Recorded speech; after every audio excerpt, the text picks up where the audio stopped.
enseñando con algunas interrupciones acerca de los 5 solos de la Reforma Protestante. En esta mañana voy a hablar de sola fe, pero hay que decir un poquito más en cuanto a sola fe. Estamos hablando de justificación por la fe, específicamente, que era el enfoque principal al respecto en ese tiempo. Vamos a desarrollar mayormente un solo pasaje en Romanos 3, comenzando con el versículo 9. Pueden abrir sus Biblias ahí y vamos a permanecer ahí, y cualquier versículo fuera de esto voy a poner aquí en las diapositivas. Vamos a orar antes de seguir adelante. Padre amado, te damos las gracias por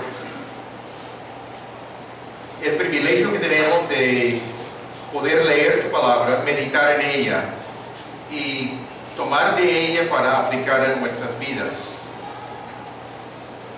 Abre nuestro entendimiento, Padre, no solamente para comprender y poner en práctica, sino también para poder compartir con otras personas, para tener la seguridad de lo que tú dices en tu palabra, para poder compartir efectivamente con otras personas que necesiten escuchar este mensaje.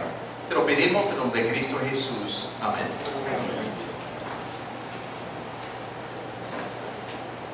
La gran pregunta en el tiempo de la Reforma Protestante era si es necesario hacer obras para obtener la salvación.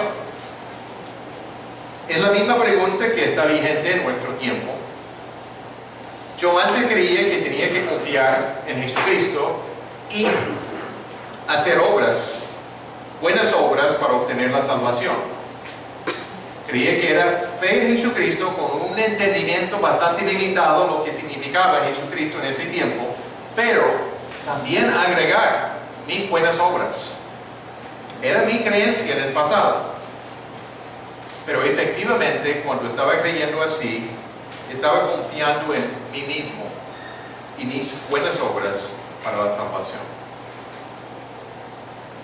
La Biblia del apóstol Pablo da una respuesta contundente a esta pregunta. En general, los hombres piensan, en el mundo, en diferentes religiones, los hombres piensan que siempre tenemos que hacer algo para ganar la salvación. Se basa en los méritos de la persona. Tiene que hacer algo.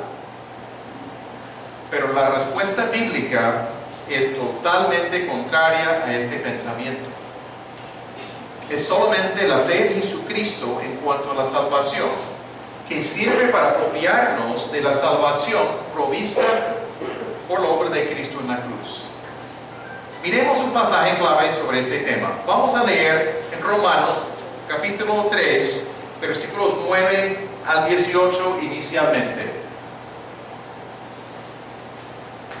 Romanos 3, 9 al 18 inicialmente. Lo vamos tomando por partes. No más. Listo. Vamos a parar en 18 aunque diga ahí 20. ¿Qué pues? ¿Somos nosotros mejores que ellos? Está hablando como judío. En ninguna manera. Pues ya hemos acusado a judíos y a gentiles que todos están bajo pecado. Como está escrito, no hay justo ni aún uno. No hay quien entienda, no hay quien busque a Dios. Todos se desviaron, a una se hicieron inútiles. No hay quien haga lo bueno, no hay ni siquiera uno. Sepulcro abierto es su garganta, con su lengua engañan. Veneno de áspides hay debajo de sus labios. Su boca está llena de maldición y de amargura. Sus pies se apresuran para derramar sangre. Quebranto y desventura hay en sus caminos, y no conocieron camino de paz. No hay temor de Dios delante de sus ojos. Semejante lista para convencer a todo el mundo de nuestra culpabilidad.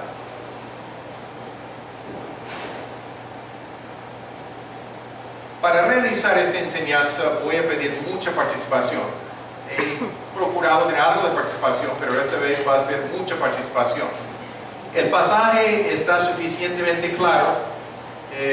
Solamente prohíbo a Martín, a Pastor Martín, a Pastor Carlos de responder, porque quiero que todo el mundo tenga la oportunidad de pensar en esto. Y les animo a algunos de ustedes que son más reservados naturalmente de atreverse a poder contestar algunas cosas también.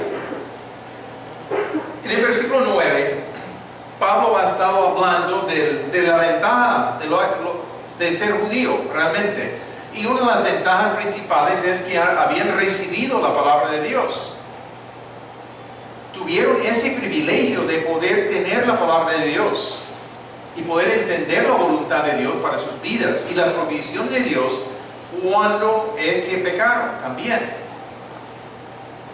Pero algunos de los judíos pensaban, por ser judío, entonces implica que los malos son los gentiles, los que no son judíos, y nosotros somos los buenos. Entonces el apóstol Pablo comienza ahí en el versículo 9. ¿Qué pues? ¿Somos nosotros mejores que ellos? Sigue. O sea, la pregunta es, ¿los judíos son mejores que los gentiles? ¿Cuál es la condición de judíos y gentiles delante de Dios? Ustedes pueden participar. Esas son las preguntas, pero no son retóricas. ¿Los judíos son mejores que los gentiles? ¿Los no judíos? Entonces, ¿cuál es la condición de judíos y gentiles? Todos hemos pecado. Y delante de Dios iguales. Y delante de Dios iguales, culpables. Ese es el punto ahí, para entender. Ok. Sigue. Los versículos 10 al 12 describen la realidad de la humanidad. ¿Cuál es esa realidad? Versículos 10 al 12. No tienen que leer textualmente necesariamente el versículo, pero ¿qué es el contenido que busca ahí? No hay ni uno solo, ni siquiera uno. Tampoco que entiende. Que haga lo bueno. No hace lo bueno. No hay quien busque a Dios. ¿Ok? Todo esto, nosotros como personas no buscamos a Dios. Podemos buscar practicar una religión, pero no buscamos a Dios a menos que Dios comience a obrar en nuestro corazón para hacerlo. Cuando vemos que una persona se está inquietando con cosas de la palabra de Dios, que quiere saber más acerca de Dios, acerca de Jesucristo, podemos saber que Dios está obrando en su corazón. Es una señal que vale la pena poder ayudar a esta persona a comprender la verdad de la palabra. La persona donde Dios no está obrando no busca a Dios. No está en su naturaleza. Podemos buscar practicar una religión pensando que eso es buscar a Dios, pero no es lo mismo. No es lo mismo. Yo practicaba una religión por muchos años, pero no conocía a Dios, ni estaba buscando a Dios, ni entendí la palabra de Dios, ni abrí la palabra de Dios más de una vez al año. Y era para confundirme en ese momento. Pero cuando Dios me dio la oportunidad y comencé a comprender la palabra, fue otra cosa. Había algo dentro de mí, obviamente puesto por Dios, para tener interés en realmente entender qué dice la palabra de Dios y cómo puedo tener una conexión con Dios. Pero es grave lo que dice, no hay justo. Los que pensamos quizás que somos suficientemente buenos para entrar en el reino de Dios en un momento de juicio final, estamos equivocados. No hay ni uno que es justo fuera de la persona del Señor Jesucristo y obviamente Dios, el Padre. Los versículos siguientes, 13 a 14, describe la condición de su lengua y su hablar. ¿Qué nos dice realmente en cuanto a las características humanas referente al hablar, a la lengua, el uso de la lengua? No dice todo lo que hay que decir, pero lo que dice es contundente. ¿Alguien habló? Aquí lo compara con un sepulcro abierto, o sea, que sale de ahí.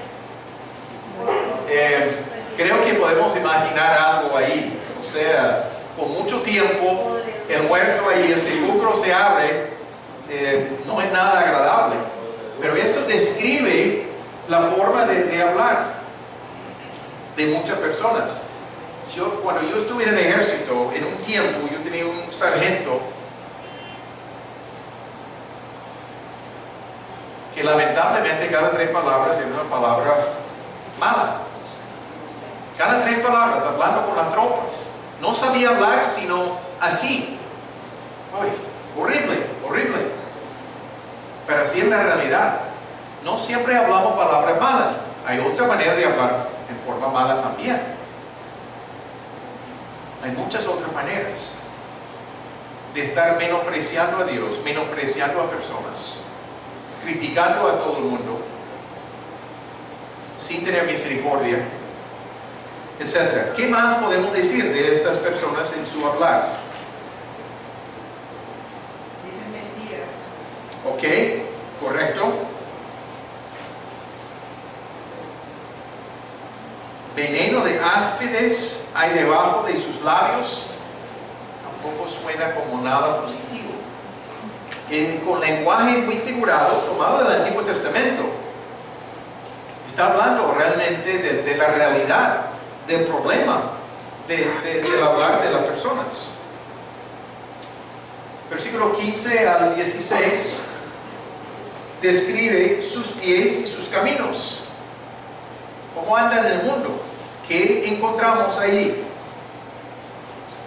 Corren para hacer lo malo. Corren para hacer lo malo. Derraman sangre.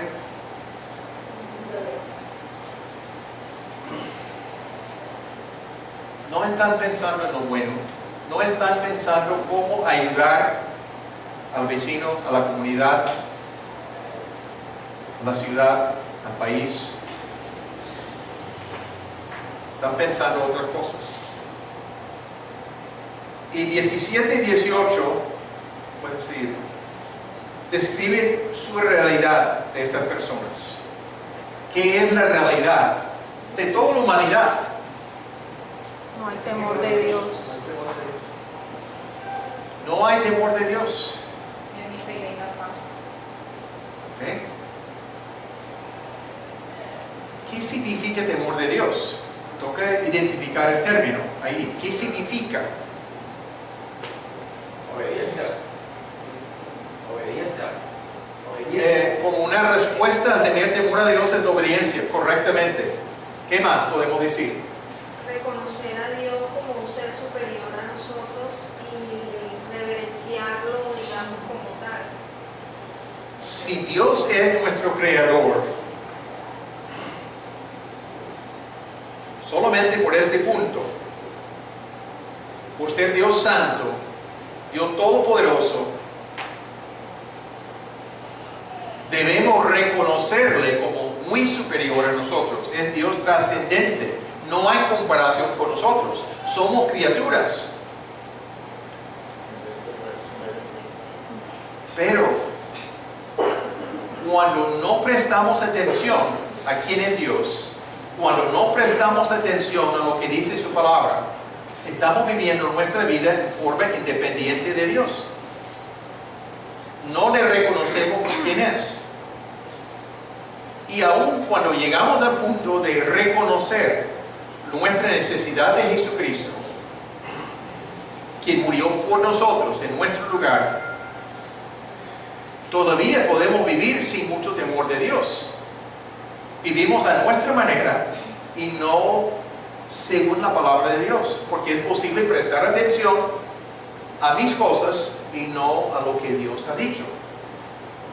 Temor de Dios, esa reverencia profunda que quiere reconocerlo como nuestro Creador, nuestro Redentor, para lo que hemos puesto nuestra fe en Jesucristo. Y cuando tenemos una respuesta de querer no desagradarlo con nuestras vidas, sino agradarlo en obediencia, lo que Lucho comentó, es la respuesta. Pero una obediencia no forzada, sino dada libremente de nosotros. Porque queremos servir a Dios, porque queremos agradecerle por lo que nos ha dado. Y si no hay temor de Dios delante de sus ojos, no conocieron camino de paz. Podemos preguntarnos las complicaciones en el país. Falta de conocer a Dios genuinamente. Algunas observaciones de esta sección. El hombre es responsable y culpable delante de Dios. Todos, antes de conocer a Jesucristo, estamos en esa condición. Todos. ¿Sí? El hombre no puede buscar a Dios en forma independiente de la obra de Dios en él. No hay ninguno que busque a Dios. Necesitamos que comience a traer nuestro corazón. Pero obviamente tenemos que tomar pasos también en ese proceso. Pero inicialmente no arranca con nosotros, no inicia con nosotros. Número 3, no hay nada en el hombre para ser presentado delante de Dios como digno de estar en su presencia. Esta lista no muestra nada agradable. Si servimos huevos pericos a una visita, pero hay un solo huevo podrido, daña todo el plato. Uno no quiere servir eso a nadie. Si nosotros tratamos de presentarnos delante de Dios, mira cuán bueno soy, y no lo somos, porque en verdad ninguno es, eso no es aceptable, eso no gana nada, sino condenación. Número 4, el hombre está totalmente depravado. El número 5 explica un poquito más lo que quiere decir. No quiere decir que la gente es lo peor que puede ser, lo más dañado posible, sino que el pecado ha afectado todo aspecto del ser humano. Afecta nuestra manera de pensar y podemos engañarnos fácilmente. Afecta las limitaciones que tenemos en creer a Dios en las cosas. Afecta nuestros sentimientos, afecta nuestros organismos. El pecado influye en nuestras vidas. Este es el cuadro que se está pintando aquí, un cuadro bastante grave de la humanidad, tanto judíos como no judíos, que se llaman gentiles aquí. Sigamos. Los versículos 19 y 20 puse el título "No hay justificación por medio de la ley". Vamos a leer estos dos versículos y después hacemos preguntas. Pero sabemos que todo lo que la ley dice, lo dice a los que están bajo la ley, para que toda boca se cierre y todo el mundo quede bajo el juicio de Dios.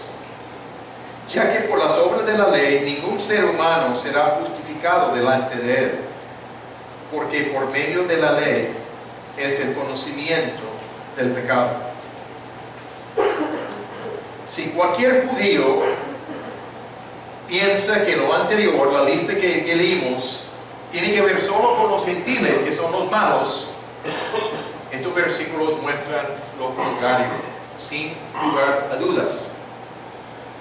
¿Y cuál es el efecto de estar bajo la ley? Sigue. O sea, situación de los judíos. ¿Cuál es el efecto de estar bajo la ley, según estos versículos? Que no tienen No tienen ninguna excusa. Tiene que someterse ahí. Tiene que someterse ahí. Sí, sí, y cuando no se someten a la ley, entonces saben que son transgresores de la ley. ¿Qué más podemos decir?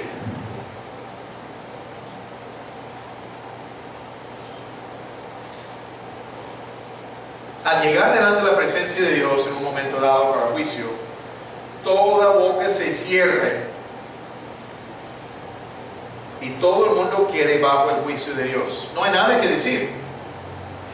Hay mucho que decir y hay muchas personas que hablan con mucha soberbia, mucho orgullo,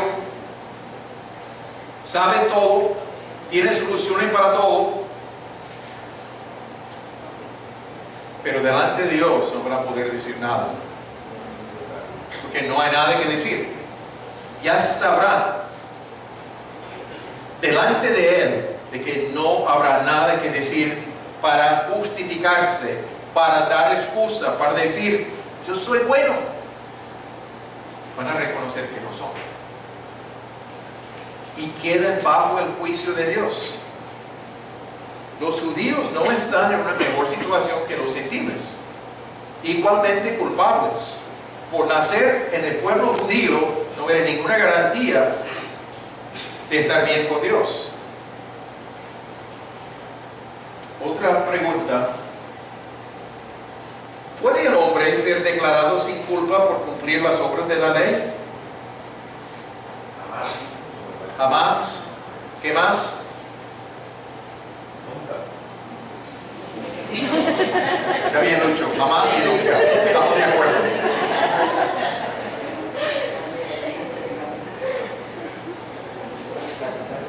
¿Por qué? ¿Por qué? ¿Por qué la respuesta es no, contundente? Porque así la cumpla toda, menos una, Está pecando. no pasa el examen. Y creo que ninguno de nosotros cumplimos todo, menos una sola. Entendemos eso, debemos entenderlo. La justificación solamente se da por la fe en el Señor Jesucristo. Correcto, no es por las obras de la ley, no es por querer obedecer. Tomamos el ejemplo demasiado sencillo del espejo. Si miramos en el espejo después de haber trabajado algo y sudado aquí en Barranquilla, uno puede mirar su cara y puede ver la cara sucia. Pero ¿cómo vamos a limpiar la cara? No con el espejo. El espejo nos mostró el problema, sino con jabón y agua. La ley nos muestra que somos pecadores, que no hemos cumplido con la ley, pero no es por medio de la ley que hay la posibilidad de quitar esa culpa. La ley no tiene la capacidad de hacerlo. Es el lugar del Señor Jesucristo. Es la única solución para quitar las culpas nuestras. Vamos, perdón. Sigue. Fíjate que entonces la ley es buena. La ley es buena, sí, la ley no es mala, la ley no es mala, pero la ley tiene limitaciones. Nos muestra nuestro problema, Condición. pero no da la solución. La solución está en la persona del Señor Jesucristo. Ok, sigamos. El intento de cumplir la ley, o sea, hacer buenas obras de obediencia a Dios, por nuestras fuerzas, por nuestro intento, no es la manera de borrar los pecados. Las buenas obras no borran los pecados. En mi ignorancia en el pasado, yo pensé, porque uno piensa en muchas cosas, la mente afectada por el pecado, yo pensé que mis buenas obras podían borrar mis pecados. Que el juicio iba a ser una balanza de mis obras buenas y malas. Y si tenía más buenas obras que malas obras, tenía la posibilidad de entrar a la presencia de Dios. ¿Quién puede contar el número de sus pecados? ¿Y quién puede contar el número de sus buenas obras? Yo no podía. Y la inquietud estaba presente. Entonces, ¿qué hago? Si me comparo con otro, puedo pensar que quizás mi vida sea un poquito mejor. Pero si me comparo con Dios, ya, eso es otra cosa. No hay comparación. No hay comparación. Pero encontré, por fortuna mía, por bendición de parte de Dios, de que las buenas obras no borran los pecados. Y yo no podía tener una lista de mis buenas obras porque era imposible hacerlo, y una lista de mis pecados más difícil aún. Encontré otra solución. La solución que yo pensaba con mi mente afectada, depravada por el pecado, no fue la buena solución, no fue correcta. La solución está en lo que sigue, en la persona del Señor Jesucristo. La provisión de Dios, la única provisión para poder experimentar el perdón de mis pecados, quitar la culpa de esos pecados. Sigamos. La justicia de Dios se recibe por la fe. Los versículos 21 al 31. Vamos a leer la porción. Hay bastantes detalles allí, pero vamos desmenuzándolo y vamos bien en esto. Pero ahora, aparte de la ley, se ha manifestado la justicia de Dios, testificada por la ley y por los profetas. La justicia de Dios por medio de la fe en Jesucristo, para que todos los que creen en Él, porque no hay diferencia, por cuanto todos pecaron y están destituidos de la gloria de Dios, siendo justificados gratuitamente por su gracia, mediante la redención que es en Cristo Jesús, a quien Dios puso como propiciación por medio de la fe en su sangre para manifestar su justicia, a causa de haber pasado por alto en su paciencia los pecados pasados, con la mira de manifestar en este tiempo su justicia, a fin de que Él sea el justo y el que justifica al que es de la fe de Jesús. ¿Dónde pues está la jactancia? Queda excluida. ¿Por cuál ley? ¿Por la de las obras? No, sino por la ley de la fe. Concluimos pues que el hombre es justificado por fe sin las obras de la ley. ¿Es Dios solamente Dios de los judíos? ¿No es también Dios de los gentiles? Ciertamente también de los gentiles. Porque Dios es uno, y Él justificará por la fe a los de la circuncisión y por medio de la fe a los de la incircuncisión. Luego, por la fe validamos la ley en ninguna manera, sino que confirmamos la ley.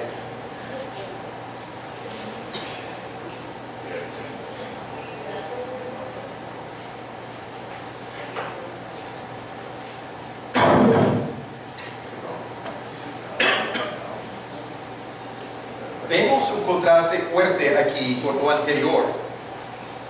Comienza con las palabras en versículo 21, pero ahora muestra un contraste muy significativo. Sí. Si no se muestra la justicia de Dios por medio de obedecer la ley, obras, entonces, ¿cuál es el medio para obtener justicia? Si nuestras obras no van a producir justicia para nosotros, entonces, ¿cuál es el medio?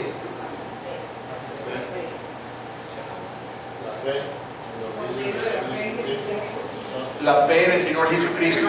¿Alguien más? Parece sencillo, ¿verdad? Demasiado sencillo, demasiado fácil para ser bueno, pero no es demasiado fácil. Dios el Hijo vino a la tierra, la encarnación, la Navidad que estamos celebrando, para morir en nuestro lugar. No era fácil, no era sencillo, era completo, como vamos a analizar.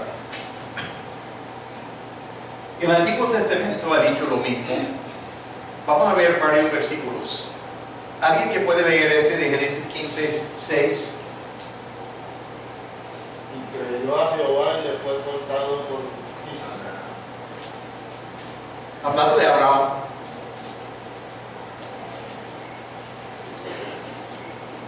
Creyó a Dios. Lo que Dios había dicho, lo que era el plan de Dios para él. ¿Sigue? ¿Alguien que puede leer Salmo 32? 2 versículos solamente. Bienaventurado aquel cuya transgresión ha sido perdonada y cubierto su pecado. Bienaventurado el hombre a quien Jehová no culpa de iniquidad y en cuyo espíritu no hay engaño. Escrito por el rey David, que experimentó el perdón de Dios después de sus pecados, adulterio y homicidio. Conoció el perdón de Dios a pesar de ser pecador grande. Como rey del pueblo abusó de su autoridad, pero también encontró la gracia de Dios, la misericordia de Dios.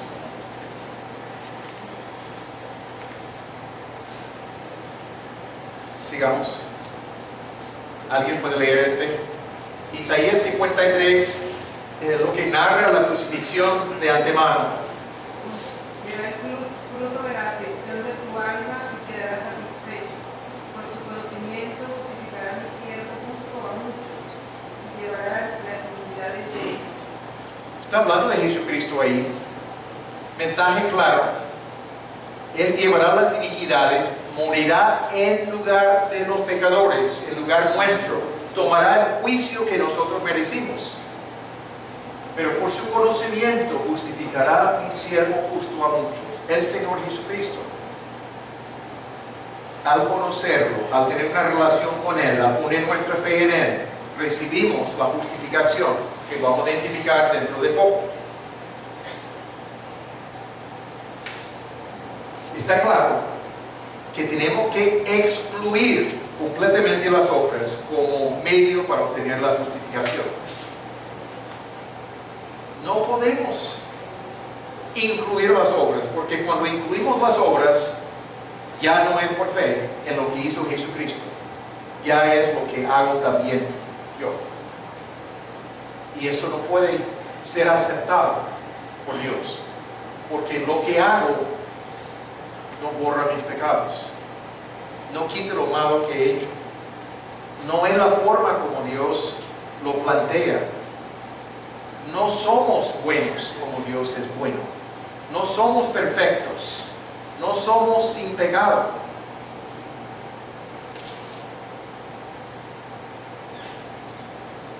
¿Para quiénes está disponible esta justicia? ¿Para quiénes está disponible?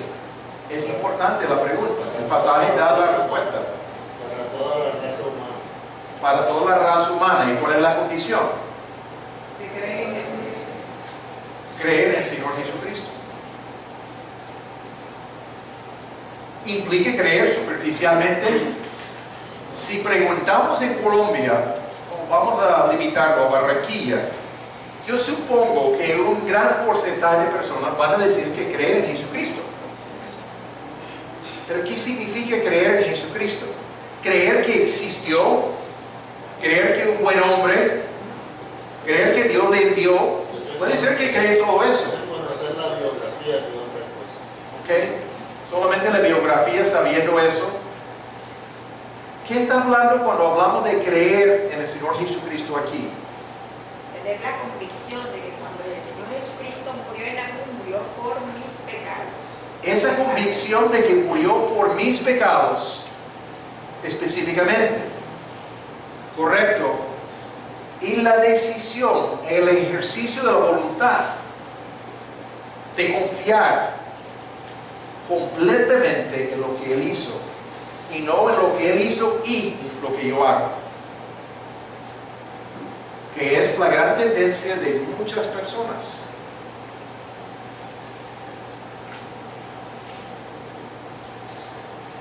No podemos eliminar nuestros pecados nosotros mismos. No hay forma de borrar. Cuando estamos haciendo algo en lápiz, podemos borrar algo y escribir de nuevo. En el computador podemos borrar y escribir de nuevo. Hasta más fácil, no necesitamos borrador. Pero no es así con Dios. Nosotros no podemos eliminar nuestras culpas. ese reconocimiento aquí de que si no obtenemos la justicia de parte de Dios, no hay manera de obtenerla. Es solamente su provisión por la persona del Señor Jesucristo. Es la única provisión. Sigamos. ¿Cuál es la situación de todos delante de Dios? Versículo 23. Todos hemos pecado y todos estamos destituidos de la gloria de Dios. Todos estamos en la misma situación. Todos pecamos. Quedamos cortos de la gloria de Dios. No la alcanzamos. Nos falta su perfección. No somos Dios. No somos semejantes a Dios en este sentido moral, de santidad. Debido a esto no podemos morar en su presencia. No podemos obtener por nuestro esfuerzo la perfección moral de Dios. Por esto no podemos alcanzar vida eterna por este medio. No resulta. Sigamos. ¿Cómo definimos el pecado? Es importante pensar en este punto. ¿Qué significa el pecado? Estar separado de Dios. ¿Qué más? Varios de ustedes pueden hablar. No tenemos que decir toda una tesis para poder decir algo que ayuda en cuanto a la comprensión. La transgresión a la ley de Dios. La transgresión de la ley de Dios, correcto. ¿Qué más podemos decir? Hay mucho que podemos decir. Son pensamientos y acciones que van en contra de la voluntad de Dios. ¿Ok? Correcto, todo eso es cierto. ¿Algo más? Es un mal invasorio. Es un mal invasorio en nuestra vida. Correcto, correcto. Y es una mancha. Una mancha, una culpa. Yo voy a dar algo que no digo que es una definición completa tampoco, pero nos da ciertas ideas. Lo que ustedes han dicho es importante. Una ofensa en relación con Dios que trae culpa es ignorar o actuar en contra de la voluntad declarada de Dios. La voluntad declarada se encuentra en su palabra. Es vivir de acuerdo con nuestra voluntad en vez de la voluntad de Dios. Obviamente incluye las demás cosas que se han dicho. Necesitaríamos más de una enseñanza para aclarar adecuadamente todo lo que dice la palabra en cuanto al pecado. Pero la porción nos ha dicho suficiente. Yo resumí con estas pocas líneas, pero es más amplio, hay mucho más que decir. Pero estamos entendiendo que nosotros no podemos definir el pecado a nuestra manera. Hay personas que pueden pensar, yo no peco, pero definen pecar, yo no cometo ciertas cosas grandes. No están pensando en sus pensamientos, no están pensando en lo que no hacen, que también si omitimos cosas es pecado. Actitudes, todo esto está incluido en lo que es el pecado, y estas personas están definiendo el pecado en otra forma. Ok, sigamos. Versículo 24. ¿Cómo es que el hombre puede experimentar la justificación?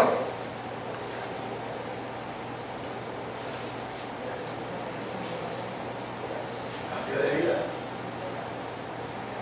Por medio de la Eso sí es cierto, pero suena más bien como obras ahí. Entonces vamos a precisar un poquito. Mediante la redención. La redención. Mediante la redención que es en Cristo Jesús. Mediante la redención, ok. Mediante la gracia. Ok, vemos algo aquí interesante en el versículo 24. Siendo justificados gratuitamente por su gracia. Gratuitamente. Esa palabra no suena en nuestro vocabulario muchas veces. Dios en su bondad, en su amor, reconociendo todas las limitaciones nuestras, nuestra imposibilidad de salvarnos, de borrar los pecados, nos ofrece gratuitamente por su gracia. Es una redundancia. Gratuitamente. Que nos pegue la palabra bien. Dios ofrece gratuitamente por su gracia. Obviamente con base en la redención del Señor Jesucristo. Claro que sí. Sigamos. ¿Cuál es la base de la justificación? Se ha respondido ya la redención del Señor Jesucristo. Su muerte sustitutiva por nosotros. Implica un pago de rescate para librarnos de la esclavitud del pecado. Claramente hay provisión. No es lo que hacemos nosotros, es lo que hizo Dios el Hijo al tomar la naturaleza humana y al morir en la cruz, tomando el juicio, la separación de Dios que experimentó, tomando el juicio que nosotros merecimos. ¿Y qué significa la justificación? Ahora, muchos de ustedes han tomado el curso doctrinal y deben tener mucha claridad de eso. Aún la unidad 8 del discipulado también lo toca. O sea, esos son términos que sí debemos poder hablar y explicar a personas con facilidad. Entonces, espero que muchas personas, y aún algunos que no han hablado, que pueden decir a lo menos una parte de lo que significa la justificación. Lo hemos repetido en domingos, etcétera, en eso. Vale la pena memorizarlo. Es importante para explicar a otras personas. ¿Qué significa la justificación? Es un término en derecho. Permíteme un momento, sí. Alberto. Perdón de pecado.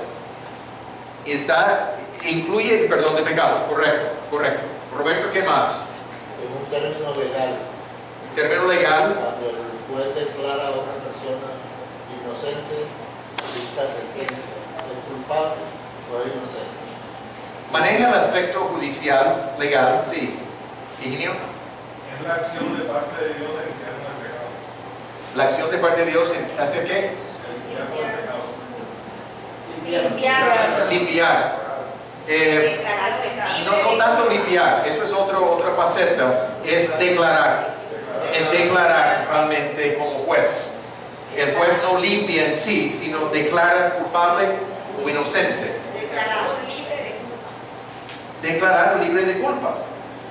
Tenemos que entender que Dios no es cualquier juez. Es el juez supremo, no hay otro comparable con él.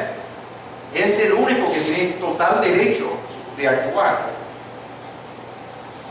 Él declara al hombre pecador sin culpa con base en la muerte del Señor Jesucristo como nuestro sustituto. Murió en nuestro lugar. El pecado trae la muerte.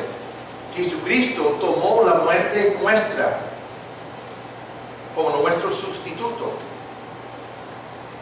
y se apropia esta justificación por la fe en el Señor Jesucristo.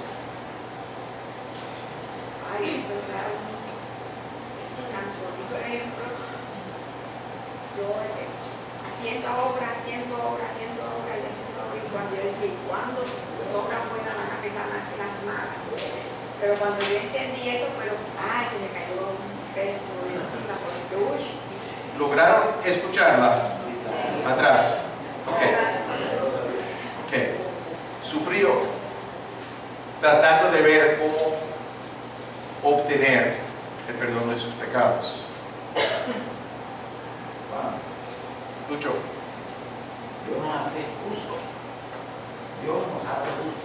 Pero el sacrificio que hizo en la cruz por nuestro pecado, no nos hace justo. Eso no es Nos declara justo. Nos declara justo. La justificación es nos declara justo.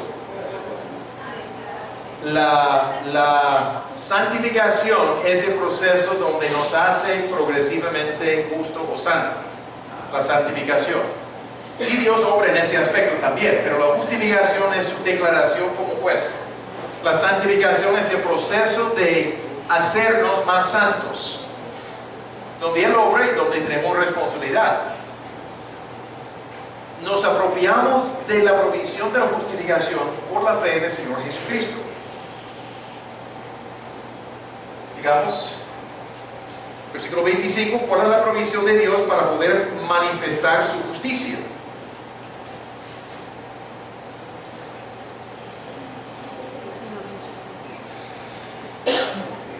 Tenemos una palabra grande ahí que nadie quiere pronunciar por lugar de la pronunciación. Propiciación. Ahora, ya todo el mundo lo pronunció en su mente a lo menos. ¿Qué significa? También es otra palabra que vale la pena aprender muy bien. ¿Qué significa la propiciación? ¿Cómo se explica? Dice que Dios lo puso, hablando de Jesucristo, como propiciación por medio de la fe en la sangre de Jesucristo. Pero ¿qué es la propiciación en sí? Todo lo que han hecho el estudio básico, lección 2, lección 5 o 6, depende de la versión que han usado, allí tiene explicación de eso. Cuando Dios hace... Voy a pedir que otro que responda, está bien. Exactamente. En el Antiguo Testamento, en el tabernáculo, había dos lugares especiales, el lugar santo y el lugar santísimo. El lugar santísimo era tan especial, donde moraba la gloria de Dios. Tenían un mueble ahí que se llama el arca del pacto, con dos querubines de oro por encima. La parte superior se llamaba el propiciatorio. Solamente en el día de expiación, un solo día en el año, el día de expiación de los judíos, entraba el sumo sacerdote, el único autorizado para entrar ahí, en esas condiciones. Primeramente entró por sus propios pecados, tenía que ofrecer un sacrificio, tenía sangre recogida de matar un animal indicado por la ley. Con una taza con sangre rociaba 7 veces con su dedo sobre el propiciatorio. Después salió, se mató otro animal, se cogió la sangre y él entró de nuevo por los pecados del pueblo para limpiar todo el entorno del tabernáculo que se había contaminado a través del año con todos los pecados de los hombres. Todo el mundo quedaba a la expectativa de lo que iba a suceder, si Dios iba a aceptar el sacrificio de nuevo o no, para un año más de, entre comillas, perdón. Y era un perdón provisional. Provisional no en el sentido que no fue real, pero en el sentido que no fue completo, tenía que repetirse. Entonces, propiciatorio, el sacrificio, la sangre que se ofrece ahí del sacrificio del animal, se llamaba la propiciación. Pero lo que está diciendo aquí es que Jesucristo fue la propiciación por nuestros pecados.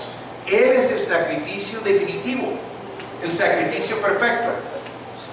Él mismo presentó su vida, su sangre derramada como suficiente, y Dios, su ira santa contra el pecado, se satisface al ver la sangre de un sustituto. Antiguo Testamento en forma provisional. Desde Jesucristo en adelante ya no ofrecemos más sacrificios de animales. Lo que hizo Jesucristo es suficiente para el perdón de nuestros pecados. Totalmente. Propiciación, de propiciatorio, sacrificio sustituto por nosotros. Es la única manera de proveer. Sustitución, sustituto. Palabra clave en todo esto. Sigamos. Debemos notar que no es la fe por sí sola que justifica. Su mera existencia, la persona puede decir, yo tengo mucha fe, pero es la fe puesta en el objeto correcto, la persona del Señor Jesucristo y lo que hizo en la cruz. No es tener fe como algo abstracto, no es tener fe en el objeto equivocado, no es tener fe por el motivo equivocado, por salud.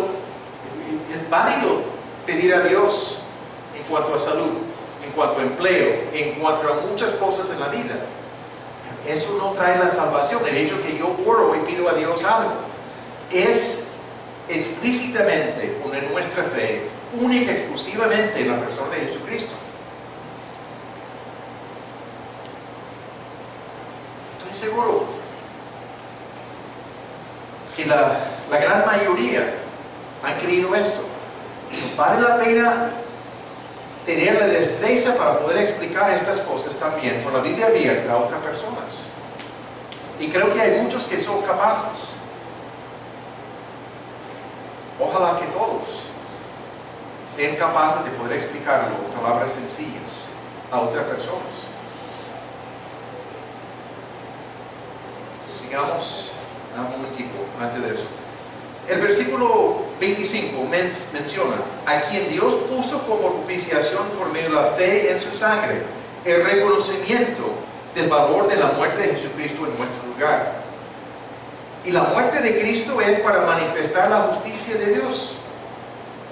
Dios pasó por alto en el pasado, en su paciencia, los pecados pasados. Sigamos. Pero Dios no redujo sus normas para perdonar a los hombres. Pues yo acepto que ciertos pecados no sean tan graves. No dice esto. La muerte de Cristo muestra esto. Murió en nuestro lugar. La paga del pecado es muerte. Jesucristo la pagó como nuestro sustituto. No minimizó el pecado, mostró toda la gravedad del pecado, pero dio la provisión definitiva. Creo que me adelanté. Espero. Estos pecados se refieren a los pecados cometidos antes de la nueva era de la salvación en Jesucristo. Implica que Dios propuso el juicio completo, pospuso ese juicio completo debido a los pecados cometidos durante el tiempo del Antiguo Testamento. La satisfacción completa de las demandas de su justicia santa fue provista con la propiciación de Jesucristo. Pasó por alto en el sentido que no dejó caer todo el juicio sobre estos pecados, según sus provisiones en la ley. Pero la provisión definitiva ya está desde la crucifixión del Señor Jesucristo. Sigamos. ¿Y cómo puede un Dios santo justificar a un pecador sin rebajar sus normas y a la vez demostrar misericordia? Versículo 26.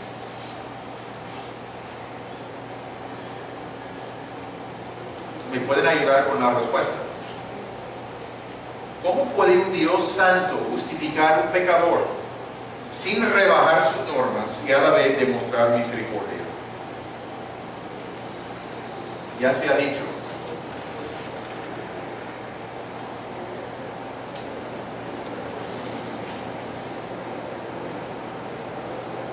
Dios lo resolvió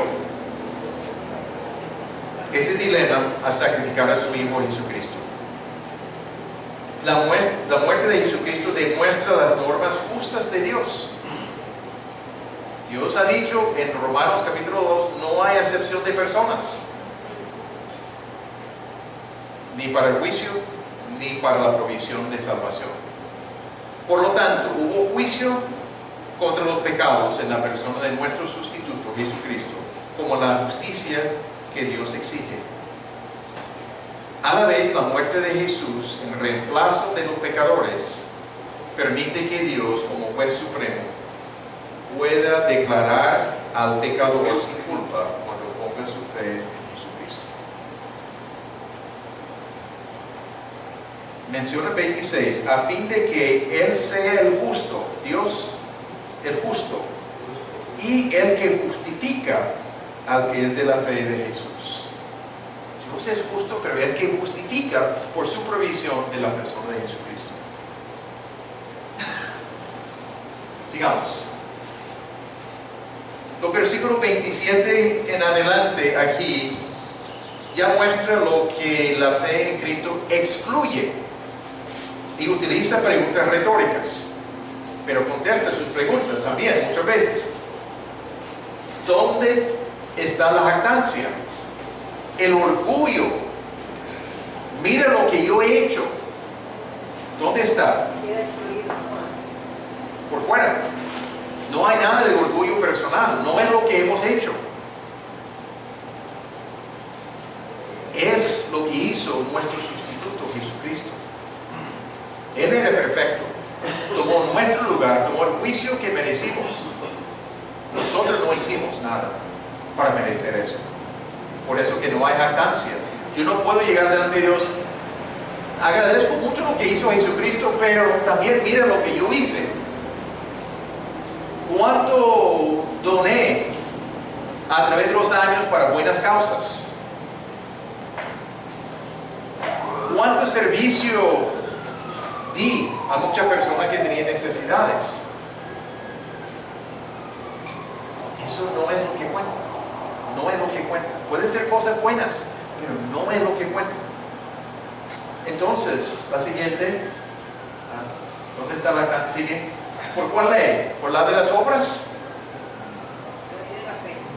No. Cuando hablamos de la ley de la fe, estamos hablando de un principio que establece la relación inicial con Dios y la relación continuada con Dios. El principio de la fe trae justificación, como concluye en el versículo 28. Concluimos pues que el hombre es justificado por fe sin las obras de la ley. Las obras siguen, las buenas obras siguen la salvación, pero no es el medio de obtener la justificación. Entonces la pregunta, ¿es Dios solamente Dios de los judíos? ¿No es también Dios de los gentiles? Y la respuesta, ciertamente también Dios de los gentiles. Es Dios de todo el mundo por igual. No hay acepción de personas. No va a salvar solamente a los judíos creyentes en Él. Salva a cualquiera de nosotros también, que no somos judíos. Versículo 30. Porque Dios es uno y Él justificará por la fe a los de la circuncisión y por medio de la fe a los de la incircuncisión. Los judíos eran los de la circuncisión, era señal del pacto que Dios tenía con su pueblo. Los de incircuncisión eran los gentiles. Ninguno de estos era crítico. Con o sin, es realmente la fe en el Señor Jesucristo.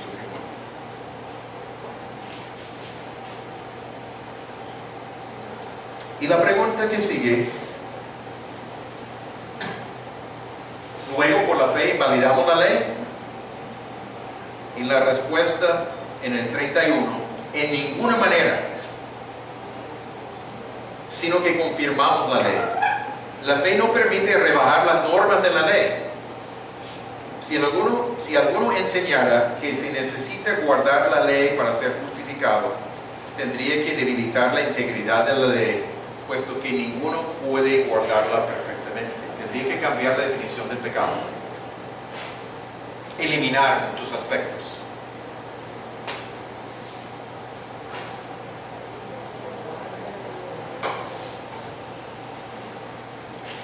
¿Sí? El propósito de la ley era llevar gente a la fe en Jesucristo y no reemplazar la persona de Cristo. No reemplazar en el sentido de hacer efectivo cómo se puede quitar el pecado por definitivo. En Gálatas 3:23 en adelante. Pero antes que viniese la fe, estábamos confinados bajo la ley, encerrados para aquella fe que iba a ser revelada. De manera que la ley ha sido nuestro ayo, nuestro tutor para llevarnos a Cristo, a fin de que fuésemos justificados por la fe. Pero venida la fe, ya no estamos bajo ayo, para llevarnos a Cristo. Nos mostró nuestra necesidad de un Salvador, y la provisión de Dios es el Señor Jesucristo, el único Salvador. Así de sencillo. Algunas aplicaciones. Yo puse, puede haber más puntos de lo que yo puse, pero declaraciones de verdad. Señalé dos cosas específicas aquí. El hombre no puede justificarse por intentar cumplir la ley. Eso se ha rematado en el pasaje. Y Dios proveyó a Jesucristo como solución para el hombre pecador, al enviarle a Jesucristo a la tierra de encarnación, para morir como propiciación por nosotros, para que experimentemos la justificación por la fe en Jesucristo, la declaración del juez supremo sin culpa. Sigamos. Voy a compartir algunas ideas de lo que observo de la situación contemporánea en nuestro mundo. No lo tengo escrito. Hay una tendencia a desenfatizar a Jesucristo, a no dar énfasis en la persona de Jesucristo en algunos círculos, a favor del Espíritu Santo. Se habla todo del Espíritu Santo, pero no tanto a Jesucristo. Se tiende a enfatizar una vida de prácticas religiosas en vez de enfatizar una relación personal con Jesucristo. En las prácticas religiosas se da prioridad a la importancia del Espíritu Santo. Pero efectivamente, cuando hablamos de prácticas religiosas, estamos hablando de obras. En esa forma. Hay otra tendencia de creer que el hombre no puede estar seguro de su salvación porque puede separarse de Dios por sus pecados. Pero implica que estas personas creen que se puede perder su salvación porque depende de sus obras y no solamente de Jesucristo y lo que Él hizo en la cruz. Hay una gran diferencia. Si estoy dependiendo de lo que yo hago, si yo peco, corro peligro de perder. Pero la Biblia no enseña eso. Lo que hizo Jesucristo es definitivo, es contundente, es completamente satisfactorio y duradero, es para siempre lo que hizo una sola vez. No depende de las obras de la persona. Y hay una tendencia de no comprender la seriedad de nuestros pecados y la necesidad de la muerte de Jesucristo, aún entre nosotros. La realidad de la muerte de Jesucristo a causa de nuestros pecados no frena, a veces en la práctica, no frena las tendencias de muchos de seguir viviendo en la carne. Reconocemos la seriedad, la solemnidad de lo que Dios hizo al enviar a Jesucristo, que tiene influencia en nosotros para pensar 2 y 3 veces aspectos de nuestra vida, o vivimos tranquilamente sin prestar atención y que minimizamos la importancia de lo que hizo Jesucristo, que vino no solamente para quitar la culpa de nuestros pecados, sino para quitar la potestad de la carne, de nuestra naturaleza pecaminosa de dominarnos. Una implementación o respuesta, tengo varios puntos aquí, sí escritos. Debemos mantener nuestro enfoque en Jesucristo referente a la salvación. Debemos corregir a otros que hablan lo contrario delante de nosotros, enfatizando el Espíritu Santo en vez de Jesucristo. Creemos en la importancia del Espíritu Santo, pero Jesucristo es el que murió en la cruz. El Espíritu Santo no murió en la cruz por nosotros. El Espíritu Santo aplica la obra de Jesucristo a nuestras vidas, en la regeneración, en el nuevo nacimiento. El Espíritu Santo es igualmente Dios, es importantísimo. Pero Jesucristo es el que proveyó la salvación por su muerte en la cruz. Segundo, debemos comprender y disfrutar de la seguridad de nuestra salvación, porque depende del sacrificio sustitutivo de Jesucristo. Nuestra justificación por la fe en Jesucristo es la palabra final de nuestro juez. Es justificación de todos nuestros pecados, aun de los que vamos a cometer. Cuando Jesucristo murió en la cruz, yo no había nacido, y ninguno de nosotros aquí. Entonces todos nuestros pecados eran futuros en ese tiempo. Pero para Dios no se limita de tiempo, sabe de estas cosas. Murió incluyendo a mis pecados mis pecados pasados, presentes y aún los futuros que no he cometido. Todo esto se abarca. No debemos aceptar en nosotros mismos ni en nuestros hermanos en la iglesia una actitud de minimizar el pecado al seguir viviendo en la carne sin reflexionar y tomar pasos para frenar nuestras acciones o palabras en dependencia de las provisiones de Dios. Debemos tener seriedad. Lo que costó a Dios al enviar a su Hijo, la única provisión para nosotros. Prestar atención a lo que significa en la vida diaria. Uno más. Si estamos convencidos de la verdad de la justificación por la fe en Jesucristo, debemos tener de nuevo para compartir el Evangelio de Jesucristo con otras personas. Explicarlo con claridad, con ánimo, con pasión y sentir la responsabilidad de hacerlo. En conclusión, y va a ser muy corta, las obras no son el medio de obtener la salvación. No puede borrar los pecados. Solo la muerte de Jesucristo en nuestro lugar puede hacerlo. Si seguimos creyendo en la eficacia de nuestras obras para borrar nuestros pecados, necesitamos, o es hora de arrepentirnos de esta creencia, de depositar nuestra fe únicamente en la persona de Jesucristo y lo que hizo. Si hay cualquier persona aquí que ha tenido sus dudas en cuanto a esto en el pasado y quiere hablar con uno de nosotros para tener más claridad, para corregir lo que ha sido un entendimiento equivocado en el pasado, puede hacerlo. Vale la pena actuar. Para los que hemos puesto nuestra fe exclusivamente en Jesucristo, vamos a honrarle con nuestras vidas de obediencia como resultado de esta fe, y vamos a vivir para agradar a Dios y no a nosotros mismos. Oremos. Puesto de pie, por favor.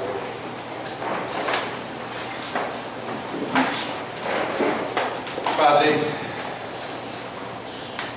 nos impacta de nuevo leer y meditar en esta porción de la palabra, de ver la gravedad de nuestra situación pecaminosa antes de conocer a Jesucristo, y ver la provisión tan completa, tan satisfactoria